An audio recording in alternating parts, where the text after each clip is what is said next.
anfangen tut alles mit dem Thema Akzeptanz eigentlich. Das war für mich die erste große Barriere, die ich überwinden musste. Radikale Akzeptanz, es wird nie wieder so sein wie vorher. Genau.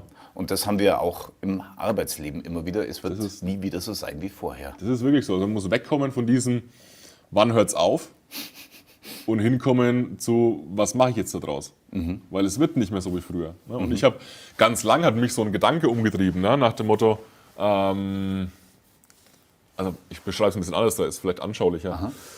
Diese Querschnittslähmung ist relativ arschig, weil ich sehe diesen Schnitt im Rückenmark ja nicht. Ja. Und er ist ja mini klein, es ist ja vielleicht 2-3 Millimeter.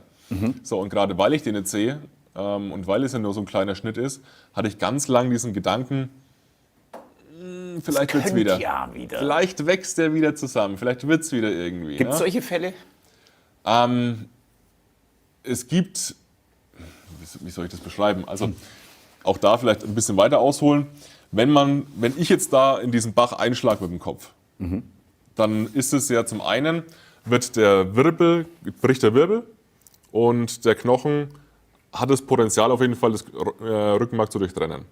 Aber gleichzeitig passiert ja auch eine Art Trauma in der Wirbelsäule. Das heißt eigentlich wie ein blauer Fleck, Okay. der da entsteht durch diesen Aufprall.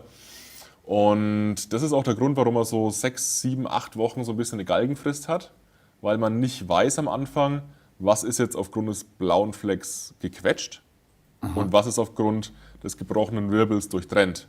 Und das, was durchtrennt ist, ist Ja, nee, durchtrennt. ist eigentlich durchtrennt, ja, genau. Und manche haben da mehr Glück, dass viel gequetscht ist und wenig durchtrennt ist und manche haben halt noch weniger Glück wie ich. Bei mir ist ein bisschen was wieder zumindest zurückgekommen, ganz, ganz wenig, aber zumindest ein bisschen was und manche kommt dann gar nichts zurück. Ne? Und das weiß man erst so 2, 3 Monate im Anschluss an den Unfall eigentlich, was dann da bleibt. Also das ist natürlich, kann man sagen, eine quälende Zeit, oder? Also, Naja, eigentlich ist das die Hoffnung Zeit, und Bangen. wo einem die Hoffnung über Wasser hält. Und die schwierigere Zeit ist dann eigentlich erst danach, okay, wo ich dann weiß, okay, es wird wirklich nicht mehr. es wird nicht mehr. Und trotzdem bleibt aber ganz lang der Gedanke, vielleicht wird es wieder.